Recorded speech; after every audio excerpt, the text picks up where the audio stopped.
Sanvanani Dimilan, good evening and welcome to episode 244 of the Private Property Podcast. I'm your host, Uzamantungwa Kumalo. It's a Wednesday edition of the Private Property Podcast, and as we always do on a Wednesday, we've got somebody from the Absa team joining us this evening, and in just a short moment, I'll let you in on what we're going to be talking about. But before we get to it, you know I love talking about the great shows that you can catch on the Private Property social media pages of 8 p.m. every single weekday. As it's a Wednesday this evening, you can catch St. Claassen later on the First Time Home Buyers Show, where she's always in conversation with somebody who has walked the path and has gone on to grow their property portfolio from strength to strength. So do make sure that you tune into the First Time Home Buyers Show with St. Claassen later on this evening at 8 p.m. And every Thursday and Tuesday, you can catch award-winning farmer Umbali Noko on the farming podcast. Umbali is always in conversation with the expert in the agricultural sector, and they take you through, interesting ways of obviously doing agriculture, learning about different ways that you can do agriculture, and looking across the agricultural value chain. So if you've got an interest in all things agri, then that is the show that you want to tune into. And every Monday and Friday, Chad brings you the Home Shoppers Show, where he takes you through some exquisite homes that you can get a snap of also on our website. That's www.privateproperty.co.za. So if you are in the market for a new property, do make sure that you tune in to the Home Shoppers Show. And those are some of the great shows that you can look forward to across our social media pages. Do make sure that you follow us across Facebook, Twitter, Instagram, as well as Twitter, as well as YouTube, our YouTube channel. Make sure that you are subscribed to that. And of course, you can follow myself at Zamantungwa_K on Twitter, as well as on Instagram. Well, one of the great things about, property, as we always do on the Private Property Podcast with myself, Zamantungwa Kumalo, is that we tackle different property topics that help us make better property decisions. And it doesn't matter whether you're a landlord, a tenant, you're looking at buying, at selling, at building. This is the property show that you want to make sure you are always plugged into and keep up to breast with throughout your property journey. And if you've missed out on some of the great episodes, we certainly do have them on Facebook as well as on YouTube. So do make sure that you go back and catch some of those great episodes. Now, this evening, we're going to be talking about sustainable living for your home and your world. And I know that this word of sustainability and sustainable living, in some ways it's become a bit of a buzzword. We're going to explore what exactly do we mean by that, and to help us understand what sustainable living is all about, especially when it comes to our homes and our worlds. I'm joined this evening by Vishay Rabbipal, who is the Renewable Energy Retail and Business Banking Manager at Absa. Vishay, good evening and thank you so much for joining us. Good evening and thank you, Amatunge, for this opportunity. I really do appreciate it. Thank you. It's only a pleasure. I know that we're having you for the first time. We always speak to some of your colleagues at Absa and the Absa Home Loan team. Well, we are talking all things green, because every time I hear sustainable living, especially in the property space, I think about green living, the different ways that we can make sure that whatever products we're even using in our respective homes are as economical, certainly for the environment, as possible. Before we even go into the house and how it works and the different ways we can make sure that we make the right sort of environmental decisions, tell us what exactly we mean when we say sustainable living. So, basically it describes a lifestyle, a lifestyle that attempts to reduce individual and society's use of Earth's natural resources. Coming back to the home, our home is a place where we find it's our sanctuary, the place in which we spend most of our time. I mean, almost half the day. And, with COVID, I think almost 100% of the day for some of us, working from home. And that's our space. When we go about our daily routines, such as, working, cooking, cleaning, entertaining, and relaxing, it's easy for us to forget our behaviors and the impact it actually has on the outside world. These behaviors, it could mean our energy consumption, water usage, and how we manage these. And I mean, that comes back to basically describing the lifestyle that we're talking about, on how we change our behaviors and reduce the impact that we make and reduce our carbon footprint as a whole. Mm, mm.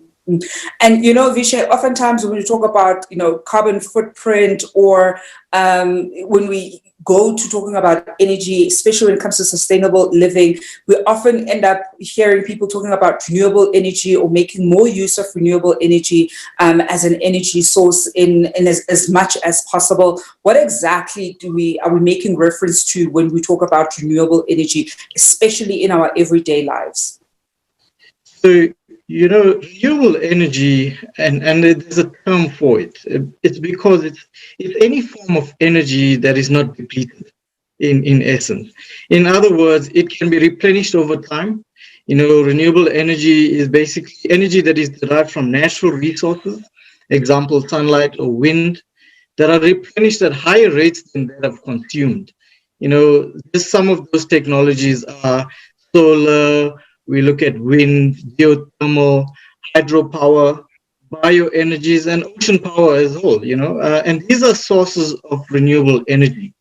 And why we see these trends of actually moving away to renewable energy, like you said, trying to reduce our carbon footprint, that greenhouse gases as associated with fossil fuel generation of electricity, such as here in our country. I mean, about 80% of our electricity is produced from fossil fuel, which is the likes of ESCOM.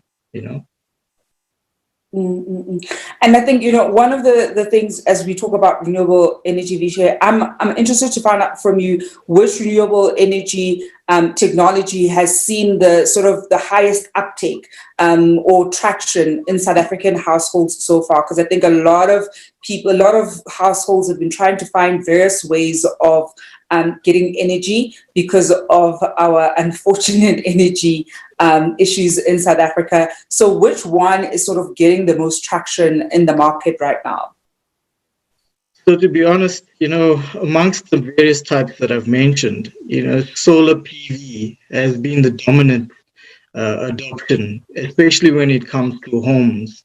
And there's many reasons for this. I mean, it's a more mature technology. It has been around for some time.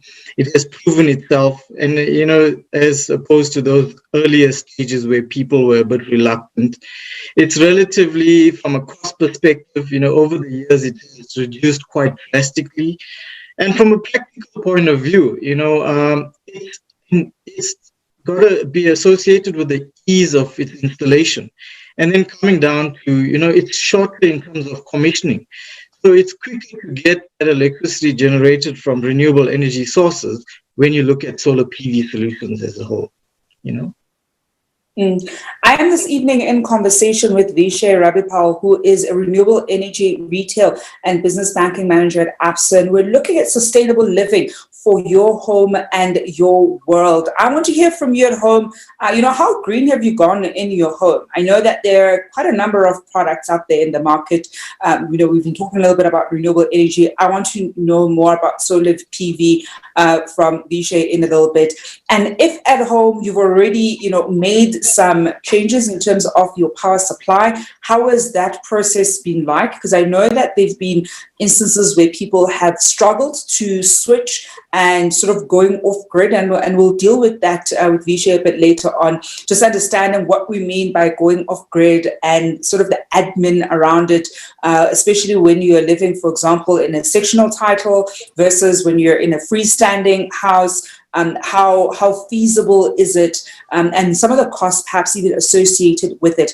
I want to hear from you at home, and I think I also would want to find out from you how you are handling or have a backup power supply. I think this is the unfortunate situation that we find ourselves in as South Africans, is that we need some kind of backup power supply. Luckily, I mean, and it pains me to even talk about this. I remember the first time I I went to Nigeria. I was going to a conference, the World Economic Forum in Abuja. I think it was it was probably 2014, give or take.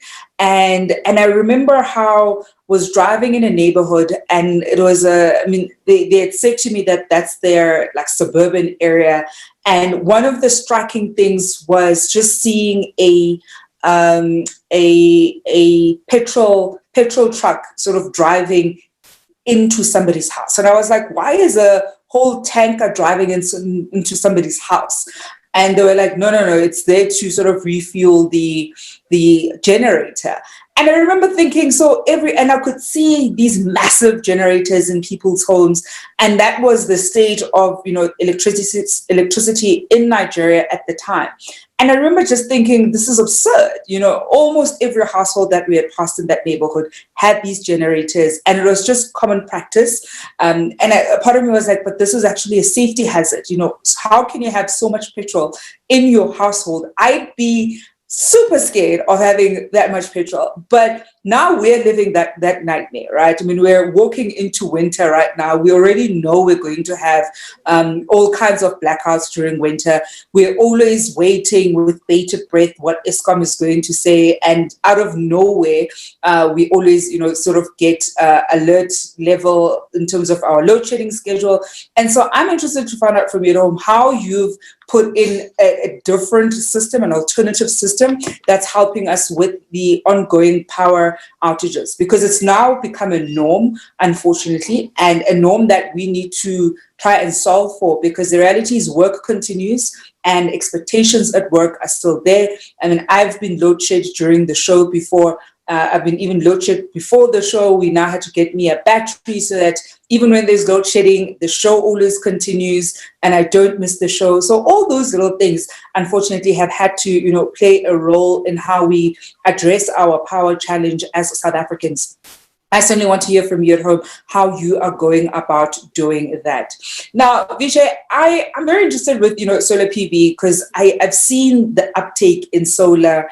Even people going as far as, I remember pre-COVID, with putting those solar panels in parking lots, for example. I mean, they always make reference to just how much sun we've got in South Africa. Even in winter, we've got sun. And so putting in some kind of solar in your home becomes a great sort of way to go about it. Perhaps, tell us a little bit about the reliability of it. And also just the cost factor in almost moving from, conventional electricity to making sure that your house is now solar powered. So 100%. So to your point, why people are actually, and why we as a country, why solar PV is such a dominant, it's so dominantly adopted. It's to your point in terms of the sunlight that we get as a country. When you compare, and we refer to this as irradiation, right? As a country, I think we've got one of the best, what is known as irradiation, and that's the sunlight per square meter or per area. And I mean, if you look at the irradiation map for the country, you would see that, it's such a dominant source of electricity for us in terms of renewable energy. And that is why solar PV is so, looked upon. Even if you compare us with some of those countries such as Germany or Japan, who've been the early adopters, and one of, when you look at renewable energy and solar PV, they are the countries that have the most of them. We still, as a country, have in any part of the country, have more energy per square area as compared to them. So that just goes to show what a dominant source of energy we have.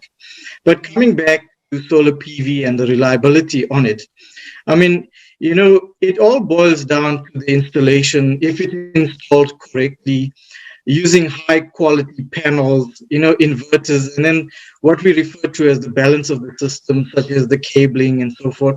And if it's well maintained over its lifetime. Solar PV has a long expected lifetime. I mean, anything between 20 to 25 years of generation. When you look at it performance warranties. They spend over 20 years and, even longer than that. And it must be noted that the rest of the system will have a lower expected useful life. For instance, those inverters, which over the 20 years' time will be expected to be replaced. But from a reliability point of view, like I've said, you've got 20 to 25 years of generating capacity from solar PV generation itself. And I think then, and I made mention of this, Vishay, earlier on, I wanted to talk a little bit about, off-grid, because this is also one of those things that have become quite popular, with a lot of people saying they want to get off the grid. The grid is so unreliable. Firstly, before you even look at the admin, what exactly are we making reference to when you talk about going off grid? Because I've even used this, I've explored this with different friends. Some of them are data scientists, and some of them have found different ways to have alternative power sources in their homes. And it always fascinates me. Unfortunately, I live in a sectional title community right now, so I doubt that that's something that's possible for me, given my current living situation. I think the moment I live in a freestanding house, perhaps it's something I can explore. What do we mean when we, talk about going off grid, or rather your house going off grid? Yeah, so on the side note, that two batteries that you previously referenced that you have is not going to take you off grid, So going off grid means, the term off grid means you will produce your own electricity and not utilize the grid. And by the grid, we mean ESCOM or the municipality for any of your electricity needs. I must tell you that it is an expensive exercise, as you would need to add batteries, which stores the excess energy that is produced, or from your electricity, that is, to ensure that the system can operate even when the sun goes down. So there has been, but this is the beauty part, there has been quite a massive ramp up in terms of production, especially when it comes to lithium-ion battery technologies, which ultimately, and like we saw with solar PV panels, we're seeing these trends from battery technology as well, that over time prices have reduced. So it is making the investment case for batteries look a bit more attractive, and it's gaining popularity at this moment in time, So then, Vishay, what becomes the difference between, going off the grid completely and being grid tied? So yeah, the opposite to that. So a grid-tied solar PV installation is one that is still connected to the grid and uses this as a reference. It's important to note here again that the system will still use grid electricity, that being from ESCOM or your municipality. And most of these solar PV installations cannot push back their excess electricity into the grid, apart from some municipalities that do allow this.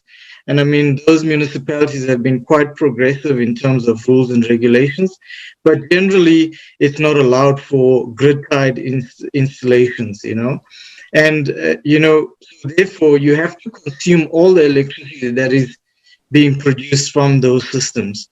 If there's load shedding, the unfortunate part is that if it's a grid-tied system that does not have batteries or generator, installation will not allow you to use that power from the solar PV systems. And that's just some of the negatives with grid-tied solutions. But we are seeing, the trend whereby a lot of customers are now looking at going off-grid and becoming self-reliant or self-producers of electricity, and bring that resilience from load shedding, as you mentioned. And I think I'm also interested to then find out, especially to viewers at home who are contemplating using solar PV, in the event where you're looking at that installation, where would one start, and what are some of the things should we look out for? Because I'm also seeing quite a number of different service providers in that field, and which is obviously a great thing. People are becoming more and more entrepreneurial, but because it's also something that we don't quite know, you don't know how to adequately vet, for example, a service provider, or what kind of questions you should be asking them to establish whether or not they know what they're doing and they're not going to essentially mess up your home. 100%. I totally agree with you, and it's about that awareness, and that's what it's all about. Because I mean, to the layman out there, what is solar PV? What is a panel? What is what, But I think it all stems down from a personal level where the individual needs to take the time to actually understand his energy consumption. And that is what we talk about, the kilowatt hour, you know. So look at your electricity bill, try and record your consumption for those that have prepaid meters or even tech meters in place. That it gives you a better understanding of what your daily usage is from a typical usage point. Solar is a substantial investment for many homeowners, and it's important that you arm yourselves with some of these facts. Alternatively from taking those steps as looking at your bills, one can create a simple spreadsheet, and it's as simple as just jotting down the appliances that you have in your home. Putting down what the wattage associated to those appliances, and enabling yourselves to determine what your home consumption is. And by knowing that, and those are the steps that you can take, apart from just going solar, is to start reducing your energy consumption and changing that behavior, that lifestyle that we spoke about from sustainable living perspective, And then from there, you can look into solar. But by following those steps, you have a better understanding of what solar and what is the need from solar to address your consumption requirements. Apart from that is looking at the available roof space that you have. Solar PV, it's all about the area that it's installed in and the amount of area that you have that you can deploy it on, because that allows you to install greater percentages of generation capacity. And I mean, going back to considering technology, so there's many technologies out there, different brands, and supporting those technologies that have been out there for some time. That gives you the biggest comfort from a warranty and performance perspective. We refer to tier one products, which is those reputable manufacturers. And then again, when we touch about who is the installer, ask yourself those questions. Are they accredited? Do they have the necessary accreditations, to sign off projects? How many projects have they done before? It's always nice to look at referencing them.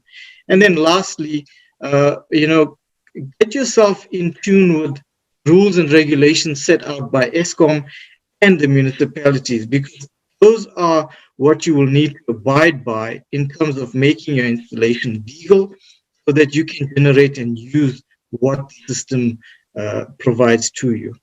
To our viewers at home, I want to know from you what your average electricity bill is. I actually did this exercise where I looked where I'm currently staying.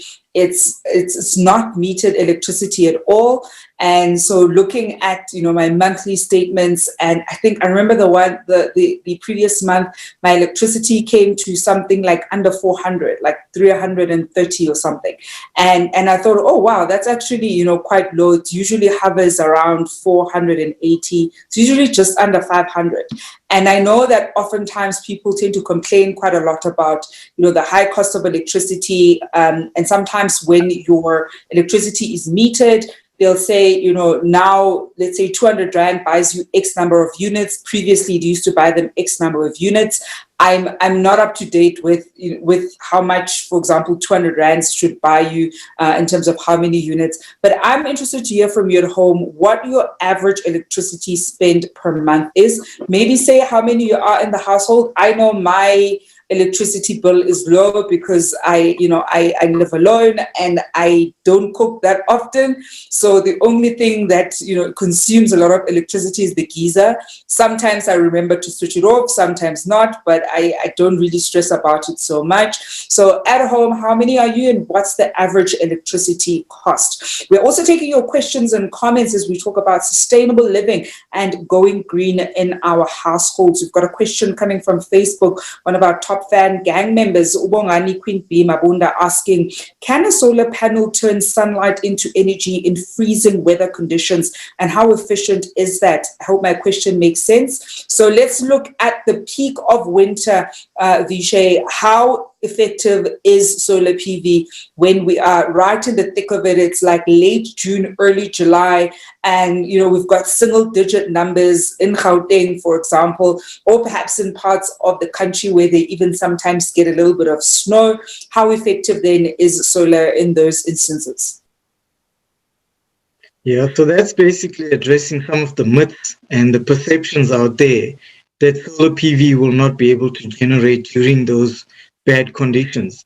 I mean, just to take it down to a personal level, in South Africa, I mean, we do have in certain areas below zero, especially when it comes to winter, but it's generally over those periods where there's no sunlight, right? And in winter, I think, if you stand outside and you feel that burn from the sun, that's basically the irradiation that we look for. And I mean, although it will not generate in terms of, hours, because in normal summer, you're looking at about 5.5 to 6 hours of full sunlight.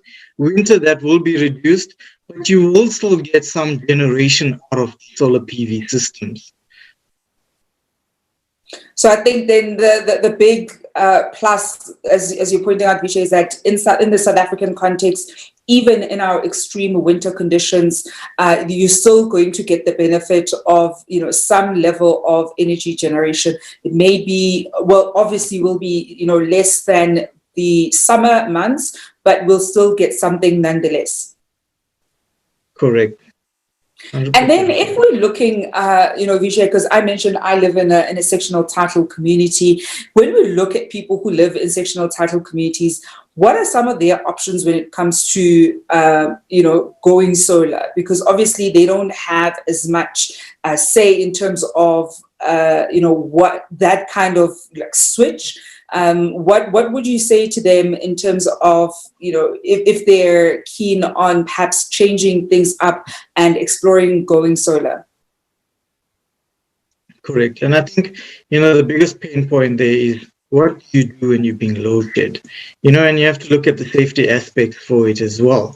And especially coming down to sectional title, we're seeing the trend again here in the industry where a lot of homeowner associations are looking at installing these systems. But, a lot of predominantly where the restrictions have come across was from aesthetic guidelines perspectives and so forth. But that is changing. However, in the current circumstances, what one can do to assist themselves during load shedding, especially if you are in a sectional title that hinders you from installing onto the roof, is you can look at battery backup solutions, which allows you to save electricity in a battery and then use it when there's no power. And you simply discharge your battery when you have power. And I mean, use it when there isn't any or during power interruptions. And that's the simple way of doing it to make yourself a bit resilient during those times of power outages. I mean, the one thing about batteries, of course, is that you can't use them for certain appliances. So the appliances that need high voltage, you need to be quite careful about them. I think I'm fortunate in many ways that the only thing that I would want to use the battery for is making a cup of tea. Unfortunately, I can't do that. They distinctly said, do not plug in a kettle at all. And I think everything else, I'm like, look, it's great. I can have light, I can have Wi-Fi, but I'm just like, I just need tea. But I'm taking some of the comments that came in. I was asking you at home what your average electricity spend is. Also just indicate how many you are in the household. We've got a comment from Nivashini Shetty saying my average spend per month is 600. I have a gas stove, 2 adults, 1 6-year-old and a 9-month-old. We've got a Glad Shirinda saying my average electricity bill is 350 in a household of 3 people. Solar panels are making a huge difference when it's hot. That's quite impressive there, Glad. Another comment from Unamaswazi Gumet is saying the most I spend on electricity if I've used a lot is 200. Unamaswazi, what are you doing if you're only spending 200? Tell us what your tips are. I'm sure viewers at home want to know what you're doing. I don't have a gas stove. Sometimes I cook up a storm, or I bake. So I know that's why I never switch off my geyser. Maybe I need to get into the habit of switching off my geyser. We want to know from you, Nomaswazi, so that we can also spend 200 rands on our electricity, because that's actually pretty impressive. I don't think a lot of people can say that that's how much they spend on electricity. But now, Vishay, coming back, to our solar PV installations, does Absa fund these installations? Yes, so so Absa does fund these installations, and predominantly we've been in the commercial industrial space, but we're seeing that shift towards the home and the residential space. So yes, we have successfully funded many of these solar PV installations. So renewable energy is a massive focus for us, and I mean it's an area that we see increasing demand in, and we're seeing this, and that's why we support it. Coming back to what you said on the opening of this, that you've had so many discussions with the Absa colleagues, especially around greening. And that goes to show the emphasis that we have put in terms of supporting the adoption of renewable energy as a country. And apart from that, supporting the sustainable goals from, the worldwide, initiative as well. So we do fund these projects, and from a home loan perspective, we have options that one can look at, especially if you do have bonds with Absa. We can do a further advance. So look at using the equity that's in your property, to use to loan these, or a re-advance option whereby equity on the property and the difference between your original loan amount and the outstanding balance can be used to finance these projects. And then we've got flexi reserve.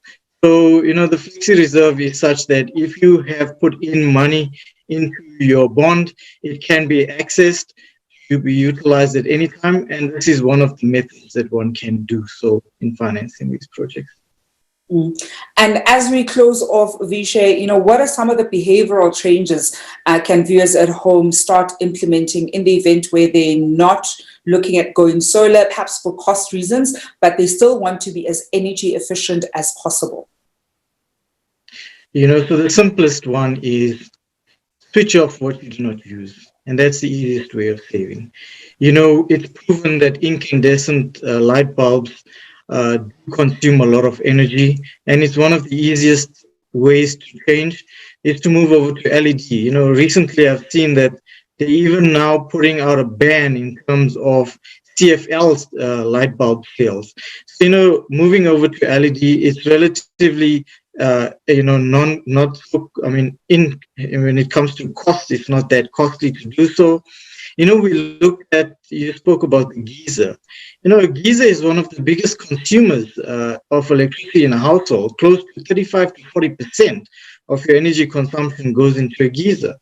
Instead of, there is options of looking at solar geysers. Alternatively, cheaper options are to go the timer route. Set these timers according to how you use hot water in your home.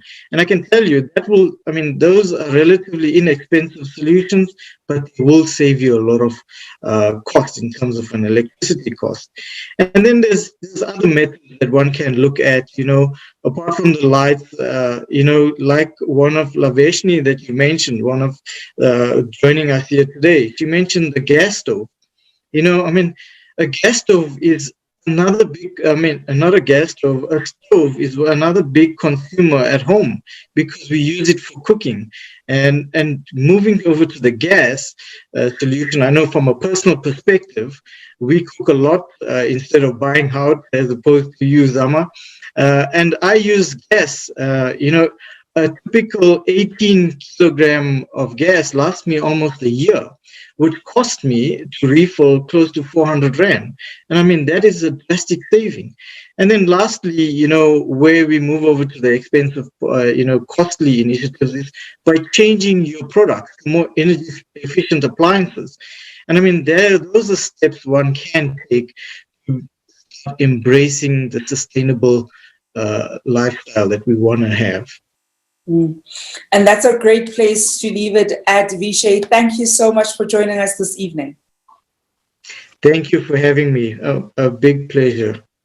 And that is Vishay Rabbipal, who's a renewable energy at retail and business banking manager at Absa. And that brings to an end this evening's conversation on the Private Property Podcast with myself, Zamantungwa Khumalo. I still want to hear from Unomaswazi Gumede how she keeps her electricity bill to under 200 rands. We're going to keep this going on our Facebook page because I know she commented on Facebook. So do keep those comments coming through. What your average electricity spend is. I'm going to be reading all your great comments down here below. I'm looking forward to hearing some of your own energy saving tips that you use at home. Well, until tomorrow evening at 7 p.m., it has been a pleasure to be with you, hoping that you're going to be staying home and staying safe.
Hi, I'm Alan Footman. I'm a sports tour operator from Cape Town. My family and I have been living in the southern suburbs for 21 years. What we love about the neighborhood is it's very family orientated. Lots of things for the kids to do, especially here where we are next to the farm where folk can walk the dog, go for runs and enjoy the fresh air.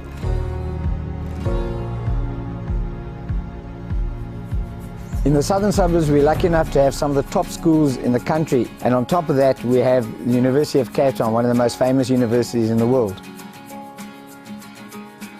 Newlands is a great suburb, all the sporting amenities, Newlands rugby ground, cricket ground, etc. Down the road at Claremont, lots of shopping centres for the kids and for the mothers to do their shopping. Fantastic pubs and restaurants around like Forries, Springbok Bar. Bishop's Court is full of beautiful upmarket homes. Kirstenbosch Gardens, National Botanical Gardens right next door. What attracted us to Constantia is the large open spaces. I've always wanted to be a farmer, and now I'm living next to Kruger Constantia Wine Estate, the oldest wine farm in the country, where you have fantastic wines, great restaurants, got the best of both worlds. My family and I have loved every moment of living in Constantia. We couldn't be happier, and this is our neighborhood.